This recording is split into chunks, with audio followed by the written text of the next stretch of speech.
লাগে টাকা দেবে গৌরী সেন। এই কথাটা আমি অনেকবার শুনেছি।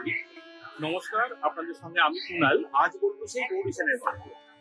বলা হয় আনুমানিক 1580-তে আনুমানিক হুগলি জেলার বালাগ্রাম অঞ্চলে, যেটা এখন হাওড়ার বালি, সেখানে গৌরী সেনের জন্ম হয়েছিল।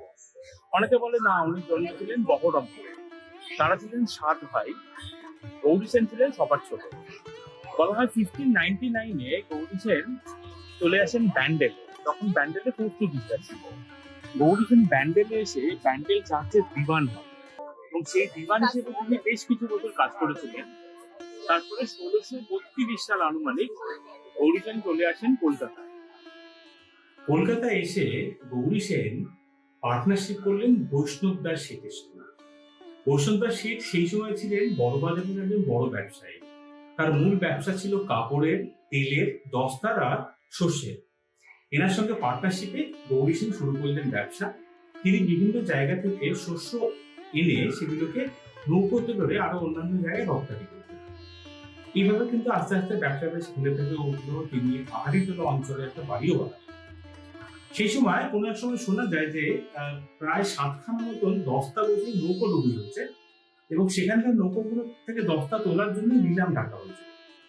সেই নিলামে এনারা দুজনে অংশগ্রহণ করলেন এবং নিলামে পেলেন তারা বরাদ্দ। যখন নৌকোটা তোলা হলো তখন দেখা গেল যে দস্তা তো ছিল ওপরে, ডেফিনেটলি দস্তার তলায় রূপোর বাঁট ছিল, প্রচুর রূপোর বাঁট ছিল। বলা হয় যে হয়তো সেটা কোনো জায়গা থেকে চোরাই আসছিল। সেই রূপোর বাঁটটা পেয়ে গৌরী সেন কিন্তু খুলে পেতে। এখন প্রশ্ন হচ্ছে যে এই যে রূপোর বাঁটটা পেলেন, যে এত এত টাকা পয়সা পেলেন, এটা নিয়ে গৌরী সেন করলেন, তিনি কি বিলাস ব্যসনে গা ভাসালেন? তা কিন্তু নয়। গৌরী সেন এই যে বিশাল টাকাটা পেলেন, এটা পেয়ে উনি পুরোটাই কিন্তু দান ধ্যানে দিয়েছিলেন। এবং ওনার যে পার্টনার ছিলেন বৈষ্ণব চরণ শেঠ, তিনি তখন বলেছিলেন যে যেহেতু গৌরী সেনের জন্যই এই নিলামটা তারা পান, সেই জন্য তিনি তার ভাগের যে রূপটা সেটাও গৌরী সেনকে দিয়ে। এবার গৌরী সেন তার এসে টাকাটা কি করলেন? বলা হতো যে সেই সময় ধরুন কোনো কন্যাদায়গ্রস্ত পিতা বা কোনো একজন মানুষ যার হয়তো মামলা মোকদ্দমায় ঘটিপাটি চাটি হয়ে গেছে, কেউ হয়তো অনাহারে আছে, সেই সব মানুষকে উনি মুক্ত হস্তে দান করতেন। এছাড়া বিভিন্ন রকম দোল, রথযাত্রা, পূর্ণিমা, দুর্গোৎসবেও তার দান ছিল। এইসব দানের জন্যেই গৌরী সেনের সেই সময় বলা হতো যে লাগে টাকা দেবে গৌরী সেন।